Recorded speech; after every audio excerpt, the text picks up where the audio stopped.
পুরীতে আজকে লাস্ট দিন, বাড়ি যাওয়ার জন্য আনন্দও হচ্ছে, আবার যেহেতু চলে যাচ্ছি একটু মন খারাপও লাগছে। এই কদিন বেশ ঘুরলাম, স্নান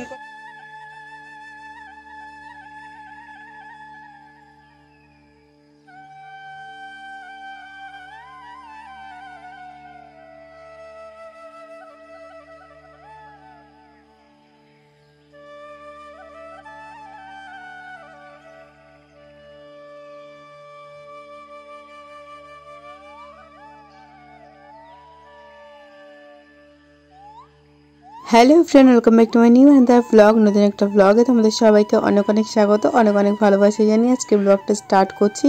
তো আজকে হচ্ছে আমাদের পুরীতে লাস্ট দিন। তো চলো আজকের দিনটা কিভাবে কাটাই সেটাই তোমাদের সাথে শেয়ার করব।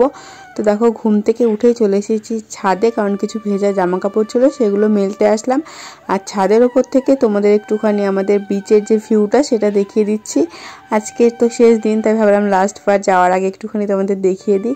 আর হোটেলের ডিটেলস ভিডিও তো তোমাদের আমি আগেই শেয়ার করেছি, তো যারা দেখোনি অবশ্যই দেখে নিও ওই ভিডিওগুলো। ট্রেন আমাদের দুপুরবেলা, তো আজকে টুকিটাকি কিছু কেনাকাটির বাকি রয়েছে সেগুলো করব। তো চলো এখন আমরা দেখো রেডি সেডি হয়ে চলে এসেছি।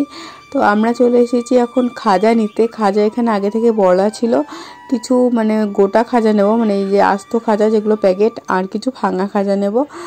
তো চলো সব কিছু এখানটায় অর্ডার দিয়ে দিয়েছি। আর আমরা কাকাতুয়ার থেকে খাজা নিয়েছিলাম আর নিসিংহ থেকে খাজা নিয়েছিলাম, যদিও নিসিংহের ভিডিওটা তোমাদের সাথে শেয়ার করতে পারিনি। কাকাতুয়ার খাজা 200 টাকা করে কেজি ছিল, আর নিসিংহের খাজা 500, 400, 250 এরকম বিভিন্ন রেঞ্জের ছিল।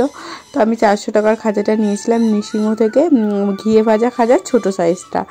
আর এখানে দেখো কাকাতুয়াটা না রাতেবেলা এই খাঁচায় রাখে না ওরা, রাতেবেলা ওই ঘরে তুলে একটা ছোট্ট খাঁচা আছে ওটার মধ্যে রেখে দেয়। তো আমরা এখানে খাজা নিতে এসেছিলাম, তো ভাবলাম কাকাতুয়াটাকে না দেখালে খাজা নেওয়াটা অসম্পূর্ণ থেকে যাবে, তাই তোমাদের আজকে একটুখানি দেখিয়ে দিলাম। আর যাওয়ার পথে না এরকম বড় বড় সয়াবিন দেখছিলাম, তো সয়াবিনগুলো দেখে না মনে হলো একটু অন্যরকমভাবে খেতে, যদি আলাদা টাইপের টেস্ট লাগে। তো সেইভার জন্য 2 কেজি সয়াবিন নিয়ে নিয়েছিলাম ওখান থেকে। আর দেখো কত খাজা নিয়েছি, মানে কাউকে কাউকে তো দিতে হবে, সবাইকে প্রসাদ হিসাবে খাজা, আর প্রসাদ মন্দির থেকে যেটা দেবে তার সাথে এই খাজাগুলো মিশিয়ে একটু বেশি করে তারপর সবাইকে দেবো। তো ওগুলোকে রুমে রেখে এসেছি। তারপরে আমি আর জুডোর পাপা এখানে একটুখানি চা আর বিস্কিট খেয়ে নিচ্ছিলাম। তারপর আমরা একটুখানি বিচের দিকে যাব। মা জুডো এখনো ঘুমাচ্ছে, ওঠেনি, তার জন্য ওদের আর নিয়ে আসিনি। সকাল সকাল দেখো বিচে দেখলাম একটা দুটো দোকান খুলে গেছে এখানটায়, এই মুক্ত সেটগুলো বেশ ভালো লাগছিলো, যদিও এটা অরিজিনাল মুক্ত না, চাষের মুক্ত, খুব ভালো লাগছিলো। তো এগুলোর প্রাইসগুলো জিজ্ঞাসা করছিলাম, ওই 250, 300, 350 এরকম দাম ছিল। আর তারপরে একদম বিচের সাইডে দেখো এরকম অনেক রকমের শঙ্খ নিয়ে বসেছে ওরা। ওই বড় শঙ্খগুলো দেখে একদম আজব লাগছিল, দেখো কেমন দেখতে। আর এই সাদা হোয়াইট শঙ্খগুলো 100, 150, 200, 250 এরকম দাম ছিল। আমি আর জুডোর পাপা দুজনে মিলেই চলে এসেছি বিচে। এখন কিছুটা সময় কাটাবো, তারপর রুমে গিয়ে মা জুডো ওদের নিয়ে আসবো। আর এখানটা এরকম ঝুড়ির মধ্যে করে, ঝুড়ি ঠিক না, খাঁচা টাইপের মধ্যে করে অনেক শঙ্খ বিক্রি হচ্ছিলো, লুজ আরও অনেক কিছুই বিক্রি হচ্ছিলো। আর বীজ ভর্তি দেখো লোকজন, অনেকে স্নান করছে, কেউ খেলা করছে, এক একজন এক এক রকম কাজে ব্যস্ত। তো দেখো এখন আমরা আছি স্বর্গদ্বার বিচে, আজকেই চলে যাব, তাই সকাল সকালে চলে আসলাম বিচে। সকাল সকাল বলা ফুল, এখন ওই 8টা মতন বাজে। ওই যে জুডোর পাপা, আমরা এতক্ষণ একটুখানি ছবি টবি তুললাম, রিলস বানালাম। জুডো আর মা ঘরে রয়েছে, ঘুমাচ্ছে। তো ওদের নিয়ে তারপরে একটু বিচে আসবো। আমাদের ট্রেন হচ্ছে 2টোর দিকে, তার জন্য একটু টাইম পাচ্ছি সকালের দিকটায়। তো চলো এখন রুমে যাব, গিয়ে ওদের রেডি সেডি করে নিয়ে আসি, একটু ফটো টটো তুলবো, তারপরে আবার খাওয়া দাওয়া করে বেরিয়ে পড়বো। পুরীতে আজকে লাস্ট দিন, বাড়ি যাওয়ার জন্য আনন্দও হচ্ছে, আবার যেহেতু চলে যাচ্ছি একটু মন খারাপও লাগছে। এই কদিন বেশ ঘুরলাম, স্নান করলাম। তোমার কেমন লাগছে সোনাই? হ্যাঁ, কেমন লাগছে? ভালো। বাড়ি যাচ্ছে বলে ভালো নাকি চলে? হ্যাঁ, বাড়ি যাচ্ছি বলে ভালো। বিচ থেকে হাঁটতে হাঁটতে দেখো উঠলাম একদম স্বর্গদ্বার শ্মশানের সামনে। তো এই শ্মশানে নাকি যাদের দাহন করা হয় তাদের নাকি একদম স্বর্গের দ্বারে গিয়ে পৌঁছায়, তার সবাই এই কথাটাই বলে। তো চলো এখন এখান থেকে হাঁটতে হাঁটতে আমরা যাব ওই যে চৈতন্য স্ট্যাচুর সামনে, ওখান থেকেই তো আমাদের রুমে যাওয়ার গলিটা। মা জুডোকে নিয়ে তারপর চলে এসেছি বিচে। তো দেখো বিচে এসে এই যে আমরা এখন এই বালি দিয়ে বিভিন্ন রকমের জিনিস বানাচ্ছি। আর জুডোকে এই খেলনাটা কিনে দিলাম এই বিচের থেকে, সব বাচ্চারা খেলছে তো ও বায়না করছিল, তো ওকে কিনে দিলাম। তারপর আমি আর জুডো দুজনে মিলে দেখো এখানে একটা গুহা বানিয়েছি। তো আমি জুডোকে বারবার বলছিলাম বাবু এর মধ্যে বালি দেয় না, আর ও বারবার করে গুহাটার ভেতরেই বালি ঢুকিয়ে দিচ্ছিল। তো আমরা কিন্তু ছোটোবেলায় এরকম রকম অনেক খেলেছি বালি দিয়ে, মানে নর্মালি আমাদের ওখানে যে সাদা বালি পাওয়া যায় ওগুলো দিয়ে। তো তখন তো আর এই সমস্ত খেলা জিনিস ছিল না, আমরা বাড়ির চামচ তারপরে বাটি এগুলো দিয়ে বালি দিয়ে খেলতাম, বেশ ভালো লাগতো। আবার এত বছর পর জুডোর সাথে বালি নিয়ে খেলতে বসেছি, একদম ছোটবেলার কথাগুলো মনে পড়ে যাচ্ছিল। এখানে জুডোর পাপা এক মনে যে কি দেখছিল ওই জানে। তো জিজ্ঞাসা করে আবার হেসে আবার ওইদিকে মুখটা ঘোরালো, হয়তো কাউকে দেখে ওর হয়তো কিছু মনে হচ্ছিল তাই। আর এখানটায় যে আমি জুডো আর জুডোর পাপা তিনজনে বসে বসেই খেলছি। মা আবার গেল একটু বিচের দিকে, মা বললো আমি একটু ওদিক থেকে হেঁটে আসি, মা নিচে বসতে পারবে না, তাই আমরা তিনজনে বসে বসে এখানে এই যে জুডো খেলছিল, আমি আর জুডোর পাপা দেখছিলাম। এই টাইমটাই না সব থেকে বেস্ট টাইম ছিল, জুডোর সাথে এই আধ ঘন্টা থেকে 1.5 ঘন্টা মতন আমরা বালির মধ্যে খেলেছিলাম, খুব ভালো লাগছিল এই টাইমটা। তারপরে আমাদের আবার যেহেতু ট্রেন দুপুরের দিকে, তো আমরা আবার এই যে সামনে যাচ্ছি সমুদ্রের দিকে, একটু পাটা ভেজাবো, একটু জলে নামবো। জুডো তো জলে নামার জন্য একদম এক্সাইটেড হয়ে রয়েছে, ও ভেবেছিলাম আমরা স্নান করবো, বাট 2-3 দিন স্নান হয়ে গেছে, ওকে আর স্নান করাবো না ভাবছি, তার জন্য আর বেশি জলে নামিনি। ওই মোটামুটি পা ভেজে এমন জলে নেমে একটুখানি সময় কাটিয়ে তারপরে আমরা রুমের দিকে চলে আসছিলাম। তো বেশ ভালো লাগছিল। আর দেখো বিচে একদম লোক ভর্তি, সকালের টাইমটায় আর দুপুরে স্নানের টাইমটায় পুরো লোক ভর্তি থাকে। তো অনেকে স্নান করছে, আমরা চাইলে স্নান করতে পারতাম, তো যেহেতু জুডো ছিল সেই কারণে আর স্নান করলাম না। আর 3 দিন স্নান করেছি, আর কত, এমনিতেই ঠান্ডা লেগে গেছে।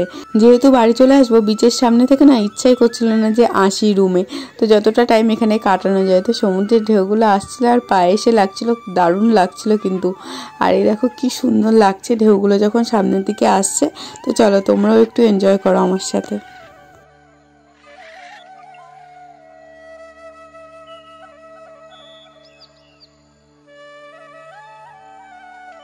ট্রেন আমাদের দুটোই, কিন্তু জুডোর পাপা অনেক তাড়াহুড়ো দিচ্ছে, বলছে এখনই রুমে চলো। ওই মোটামুটি 11টা মতন বাজে, রুমে গিয়ে খাওয়া দাওয়া করবো। আজকে না বাইরে গিয়ে আর খাইনি, জুডোর পাপা রুমেই কচুরি আর তরকারি নিয়ে এসেছিল কোনো একটা হোটেল থেকে। আর যার টাইমে এখান থেকে দেখো পেস্ট্রি নিয়ে নিয়েছিলাম, জুডো কচুরি তরকারি খায় কি না খায়, তো জুডোর জন্য 2-3টে পেস্ট্রি নিয়েছিলাম আর একটা স্যান্ডউইচ নিয়ে নিয়েছিলাম। তো ওটাই খেয়ে নিয়েছিল আর আমরা খেয়েছিলাম কচুরি আর তরকারি। তো এখানে মিয়োমোরটা দেখলাম কেকের ডিজাইনের প্রচুর ভ্যারাইটি রয়েছে, আমাদের ওখানকার থেকেও অনেক বেশি।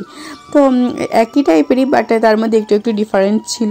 তো এখান থেকে সব কিছু নিয়ে তারপর আমরা বেরিয়ে পড়েছিলাম। আর এখানটায় না একটা ছোট্ট জগন্নাথ মন্দির আছে স্বর্গদ্বার বিচের কাছেই। ওই মন্দিরটা আমি অনেকবার গেছি, আসা যাওয়ার পথে প্রণাম করেছি, বাট তোমাদের না ভিডিওতে আর দেখানো হয়নি। তো ভাবলাম যাওয়ার আগে একবার তোমাদের ওই মন্দিরটা দেখিয়ে দিই। এই মিয়োমরের পাশ থেকে যে গলিটা চলে গেছে, ওই গলিটা দিয়ে গেলেই এই যে দেখো জগন্নাথ মন্দিরটা। এখানে প্রত্যেক দিন সন্ধ্যাবেলায় আরতি হয়, তারপরে পুজো হয়। তো তোমাদের এই মন্দিরটা একটুখানি দর্শন করিয়ে দিলাম। আর এই রাস্তা দিয়ে আসতে না অনেকগুলো জিনিসপত্রের দোকান, মানে থালা বাসন, অ্যালুমিনিয়াম, কাঁসা পিতলের দোকান পড়ে। তো ওখান থেকে ঘুরে টুরে দেখো রুমে চলে এসেছি। আর রুমে এসেই দেখলাম আমাদের প্রসাদ চলে এসেছে, মানে আমরা যে পুজো দিয়েছিলাম ওরা ঠিক আসার দিন, যেদিন আমরা আসবো ওই দিনকার প্রসাদটা রুমে পৌঁছে দিয়ে গেছে। তো এই হচ্ছে প্রসাদ, দেখতেই পাচ্ছ কত কিছু রয়েছে এর মধ্যে, খাজা রয়েছে, তারপরে নাড়ু টাইপের রয়েছে, মিষ্টি টাইপের রয়েছে, এগুলো রয়েছে। আর এর সাথে আমাদের দিয়েছিল মালপোয়া। আর এখানে মালপোয়া না পুরোপুরি আলাদা, একদম পাতলা পাতলা, পুরো ছানা দিয়ে তৈরি। তো প্রসাদ তো আমরা একদম প্যাকিং করে ব্যাগে নিয়ে নিয়েছি সবার জন্য। এবার আমরা বেরিয়ে পড়বো। ব্যাগটাকে না আগের দিন রাতেই সব গুছিয়ে নিয়েছিলাম। তো এই দেখো একদম কাঁধে ব্যাগ আর সাইড ব্যাগটা নিয়ে নিয়েছি, আর ওখানে ট্রলি রয়েছে, সব কিছু গোছানো কমপ্লিট। এবার আমরা বেরিয়ে পড়বো। তো 2-3টে ব্যাগ ছিল আর ভিডিও করা হয়নি। তো দেখো এই যে ব্যাগগুলো সব অটোর মধ্যে নিয়ে নিচ্ছি। অটো রিজার্ভ করেছিলাম আমরা স্টেশন অবধি যেতে, 200 টাকা নিয়েছিল। একদম আমাদের রুমের সামনে থেকে পুরো স্টেশনের মুখ পর্যন্ত দিয়ে এসেছিল। তো যাওয়ার পথে এই যে সব দোকানপত্র, যেই দোকানগুলো থেকে এত এত শপিং করেছি। তারপর স্বর্গদ্বার যে চৈতন্যদেবের মূর্তি সেটা রয়েছে। আর যতক্ষণ পর্যন্ত বিচটা দেখা যায় ততক্ষণ পর্যন্ত বিচের দিকে হাঁ করে তাকিয়েই ছিলাম। এই ছেড়ে যাওয়ার মুহূর্তটা একটা অন্যরকম ফিলিংস হয়েছিল, যেমন বাড়ি যাব সে একটা ভালো লাগা ছিল, আর ছেড়ে যাচ্ছি সে একটা মন খারাপও ছিল। তো সব কিছু মিলেমিশেই চলছিল। আবার খুব তাড়াতাড়ি আসার চেষ্টা করব, জায়গাটা আমার সত্যি অনেক ভালো লেগেছে। তো তোমাদের পুরী কেমন লাগে যারা এসেছো অবশ্যই কমেন্টে জানিও। আর এই দেখো টোটোটা ছেড়ে দিয়েছে, আর যতক্ষণ না বিচ শেষ হচ্ছে আমি বিচের দিক তাকিয়েছিলাম। এই যে জুডোর পাপা ওইদিকে বিচের দিক তাকিয়ে রয়েছে, আমি জুডো, আর এই পাশে মা রয়েছে। তো এখন আমরা যাব স্টেশন। আর আজকে আমরা কিসে যাচ্ছি সেটা দেখতে হলে তোমাদের নেক্সট ব্লগ দেখতে হবে, ট্রেন জার্নিংয়ের ব্লগটা। তো চলো আজকের ভিডিওটা এখানেই শেষ করছি। আশা করছি তোমাদের ভিডিওটা ভালো লেগেছে। ভালো লাগলে অবশ্যই লাইক কমেন্ট শেয়ার করতে ভুলো না। আর যারা নতুন তারা অবশ্যই চ্যানেলটিকে সাবস্ক্রাইব করে দিও। দেখা হচ্ছে নতুন কোনো ভিডিওর সাথে। সবাই ভালো থেকো, সুস্থ থেকো, সাবধানে থেকো। আজকের মতন বাই বাই।